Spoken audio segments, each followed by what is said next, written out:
Coucou, on se retrouve aujourd'hui pour une nouvelle vidéo qui sera mes produits terminés du mois de mai. J'ai terminé moins de produits que d'habitude, notamment je n'ai pas terminé de make-up, mais j'ai terminé des soins, dont des produits que j'avais depuis pas mal de temps pour certains. Sinon, pardon, je me trompe, j'ai terminé un produit make-up et c'est notamment ce qui a été le plus long à terminer. Mais donc on va commencer quand même tout de suite. Je vais commencer par les masques, puisque comme tous les mois, il y a 4 masques tissus. Le premier, le Glutathione Niacinamide Sheet Mask de la marque APLB, donc on trouve chez YesStyle. J'avais acheté un lot de 10, donc j'en fais un tous les mois. Je vois pas réellement d'effet, pourtant les niacinamides sont quand même censés avoir des effets sur moi parce que j'ai d'autres produits qui fonctionnent bien, donc je suis déçue en soi parce qu'on entend tellement de bien de la K-Beauty et des soins qu'ils peuvent avoir et de l'efficacité que je suis un petit peu déçue parce que je vois pas grand effet. Bon, alors encore pire, l'hydrogel masque au pétale de calendula de chez The Beauty Depth. Celui-ci il est nourrissant et revitalisant, je suis pas sûre de la traduction. On avait 3 dans cette gamme-ci des hydrogel masques. Je n'en aime aucun simplement parce que ils sont hyper épais pour des masques, pour des hydromasques en gel, et ça fait vraiment gélifier et donc ça tient pas sur le visage et c'est hyper désagréable parce que c'est hyper épais et en plus de ça, je vois aucun effet. Et pas non plus les plus imbibés, franchement pour le coup, j'avais même pas forcément trop d'excédent de produits à la fin à faire pénétrer sur mon visage, donc vraiment ceci, je crois que c'était chez Action. Aucun intérêt, même pas pour la partie masque, détente et tout, donc ne les achetez pas, ça sert à rien. J'ai aussi terminé 2 masques de chez The Mask Doctor, un au panthénol, donc qui était nourrissant et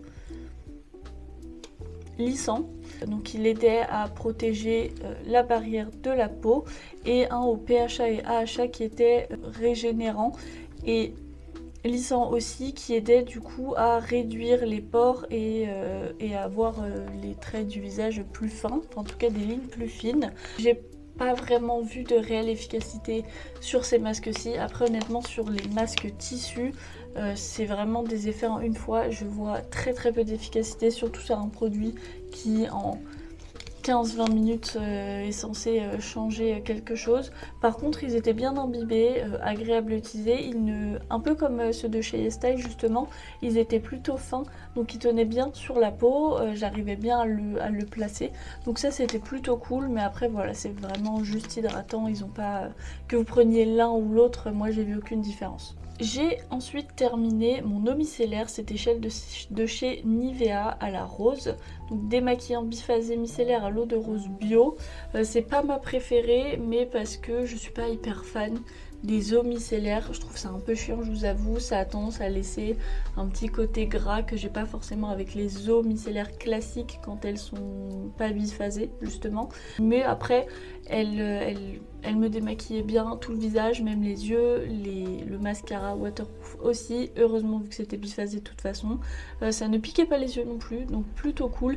Mais je pense pas racheter celle-ci parce que pour les eaux micellaires générales, plus pour ma peau, mon visage et pas que les yeux, je préfère avoir des choses qui sont pas biphasées. J'ai terminé un petit échantillon de soins de chez Herborian, la Skin Therapy Eye Crème Yeux Multi-Perfectrice. Alors ils mettent résultat dès la première nuit, non, puisque je me suis servi de l'échantillon 2 fois et j'ai pas vu de résultat. Après un échantillon on voit très peu de résultats, c'est pas assez pour vraiment le voir, sinon il n'y aurait pas besoin de mettre 30 ml dans le produit, si seulement 0,5 ml ça suffisait.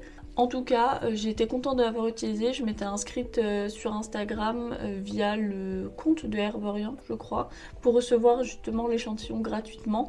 Donc c'est ce que j'avais fait, je l'avais reçu, donc voilà, je suis contente de l'avoir testé.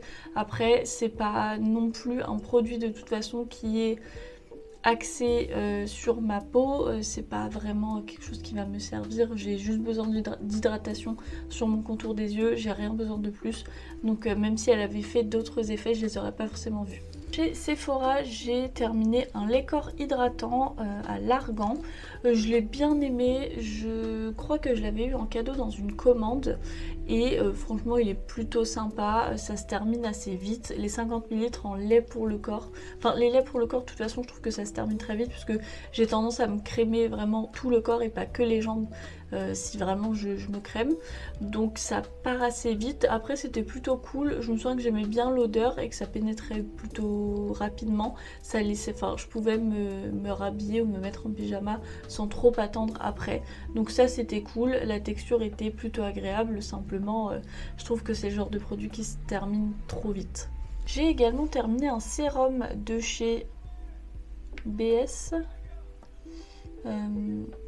Alors je sais plus le nom exact de la marque, je crois que c'est Skin Bliss, donc le Skin Purifying Serum, il me semble que c'est soit action soit normal et aucun intérêt pour ce sérum-ci. Alors en plus il fait 17 ml, donc pour un sérum il est vraiment petit et limite la contenance d'un contour des yeux, donc c'est vraiment très peu, ça s'est fini très vite, mais ça, que vous mettiez ça ou de l'eau sur le visage, il n'y a vraiment aucune différence.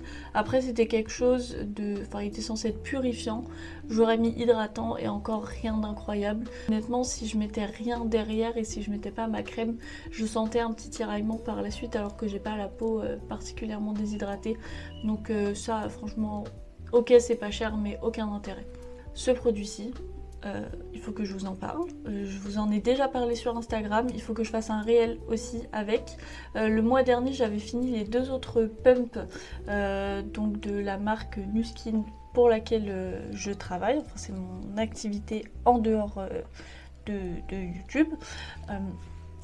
J'avais terminé celui à l'acide hyaluronique qui est aux vitamines B5 et celui au bakuchiol. Et là cette fois-ci c'est donc le pump vert aux céramides et aux postbiotics. Et il a été incroyable sur ma peau grasse. Pour le coup vraiment je pensais au départ, en fait j'ai pris le trio des 3 pumps et je pensais que celui qui me plairait le plus ce serait le violet, donc celui au bakuchiol, parce que je peux très peu utiliser de rétinol parce que j'ai la peau sensible, donc c'est trop agressif pour moi et je me suis dit bah, je vais voir les effets du rétinol sur ma peau qui est sensible, donc ça c'est très cool, j'ai vu les effets. Mais celui-ci, une énorme surprise. À la base, il est plus recommandé, enfin en tout cas les céramides de toute façon sont plutôt recommandées pour les peaux atopiques, donc avec des rougeurs, une certaine sensibilité, pour les personnes qui vont avoir des problèmes de peau particuliers comme la rosacée, l'eczéma, etc. C'est des choses qui peuvent bien servir et moi simplement comme c'était dans le trio je me suis dit bon bah, ce sera pas mon préféré mais j'utiliserai de toute façon.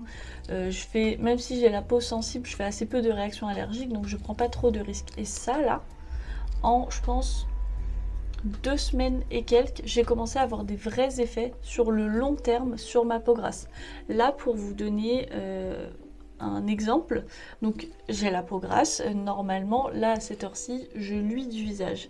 Il est 21h, je suis maquillée depuis 6h30 ce matin, je n'ai fait aucune retouche parce que j'ai la flemme en fait de me balader avec ma poudre et tout, vraiment je fais jamais de retouche dans la journée, même si parfois je suis très complexée par la brillance de ma peau. Et j'ai pris les transports aussi, et si vous êtes en région parisienne vous savez à quel point il fait chaud, notamment dans le RER, donc ça n'aide pas non plus. Il y a des fois vraiment je rentre dans le RER, je me prends une vague de chaleur et là avec ça, comme vous pouvez le voir, j'ai la peau qui, alors oui elle est lumineuse mais ça je pourrais jamais rien y faire. Il n'y a que quand je viens de me poudrer il y a 4 secondes le teint que je ne suis pas lumineuse du tout, mais sinon la peau vit. Et ça c'est vraiment grâce à ça, et ça a vraiment un effet sur le long terme pour le coup parce que je l'ai pris en programme de fidélité. Sachez que du coup si vous voulez, si vous êtes intéressé par certains produits dont je vous parle de la marque, n'hésitez pas à laisser un commentaire ou m'envoyer un message sur les réseaux, je réponds toujours. Et on a des programmes de fidélité, donc pour tous les produits que vous voulez acheter de manière récurrente, dont vous avez besoin notamment tous les mois, on a ce programme de fidélité qui fait que vous cumulez des points qui sont l'équivalent de 20% de votre commande.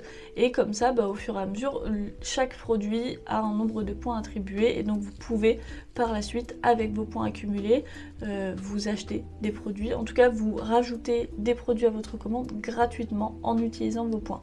Ça me permet aussi de ne pas avoir à repasser commande tous les mois. C'est vraiment, j'ai pris mon programme de fidélité, il arrivera tous les mois, normalement à la même date, en point relais ou chez moi en fonction de ce que vous avez choisi. Moi, je le fais en point relais comme ça. Si je suis pas là, il arrive quand même. Et vraiment, enfin, je le veux jusqu'à la fin de ma vie, ce produit-ci. Les deux autres sont limite passés à la trappe, même si le Bakuchiol était très bien pour ma peau. Lui, il est incroyable. Si vous avez la peau grasse, renseignez-vous pour des produits avec des céramides, des postbiotics. Je sais pas si c'est les deux combinés ensemble ou si c'est un des deux qui est miraculeux pour la peau grasse, mais en tout cas, ça c'est incroyable.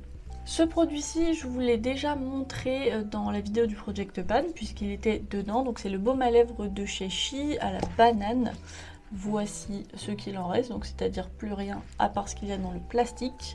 Je l'ai bien aimé. Pour ceux qui se souviennent de celui de cette marque-ci au miel, qui était jaune aussi, avec qui j'avais eu des soucis, où justement quand j'en mettais en dehors de mes lèvres, ça se voyait, c'était pas très beau. J'ai pas du tout eu la même chose avec celui-ci. Alors l'odeur et le goût de banane ne sont vraiment pas très présents, mais par contre, même si c'est jaune, ça se voyait pas du tout. Si c'était en dehors de mes lèvres, j'ai fait le test du coup pour vérifier, mais franchement c'est très sympa. C'était un baume à lèvres bien nourrissant. Franchement cette marque aussi je l'aime beaucoup. J'avais acheté toute une gamme aux fruits, du coup je sais pas s'ils en font d'autres.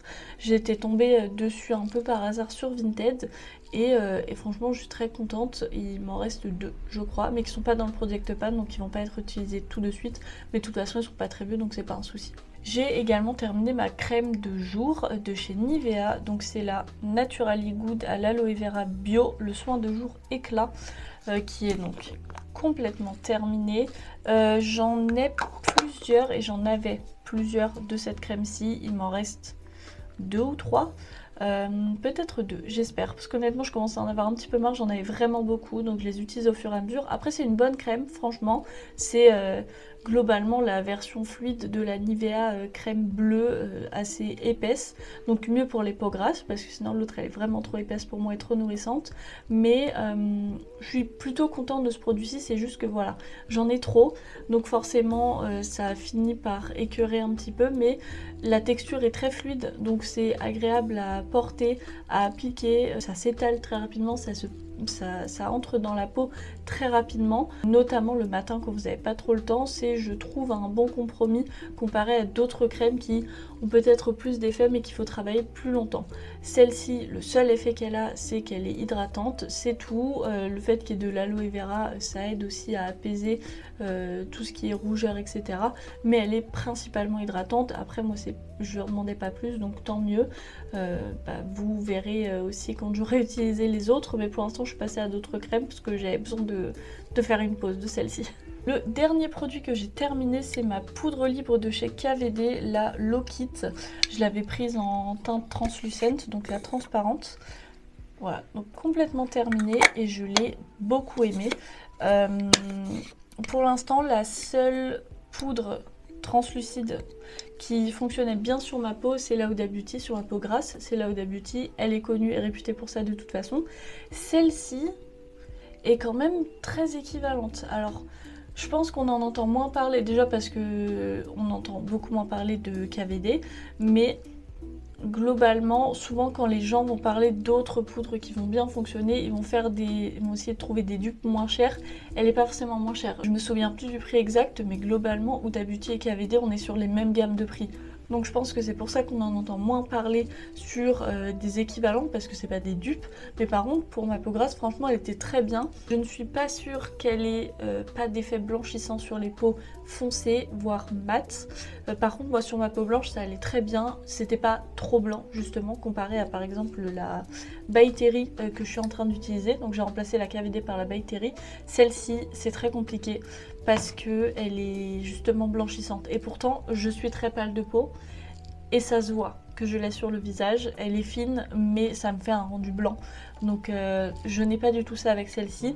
Je pense que quand j'aurai terminé la By Terry, je changerai pour reprendre la Huda Beauty pour pouvoir faire un comparatif parce que ça fait assez longtemps en soi que je m'en suis pas servie, donc je veux voir un petit peu les différences, mais pour le coup la KVD est franchement très bien aussi, et d'ailleurs il me semble que KVD n'est pas en point rouge sur Sephora, donc moi justement je l'avais pris à un moment donné où il y avait des soldes et ça m'avait permis de l'avoir en réduction, ce qui est assez rare avec celle de Huda Beauty, donc de cette manière-ci vous pouvez l'avoir moins cher. Et voilà, j'en ai maintenant terminé avec cette vidéo, j'espère qu'elle vous aura plu, n'hésitez pas à la liker et à laisser un petit commentaire en me disant notamment quels sont vous vos produits terminés, est-ce que vous en avez terminé plus, moins, est-ce que c'était plus du soin, du maquillage ou autre chose. N'hésitez pas à vous abonner et à activer la petite cloche de notification pour ne rien louper des prochaines vidéos. Je vous mettrai aussi mes réseaux sociaux en barre d'infos, donc Instagram et TikTok si vous voulez me suivre un petit peu plus quotidiennement. Moi en attendant je vous fais plein d'énormes bisous et je vous souhaite une bonne journée.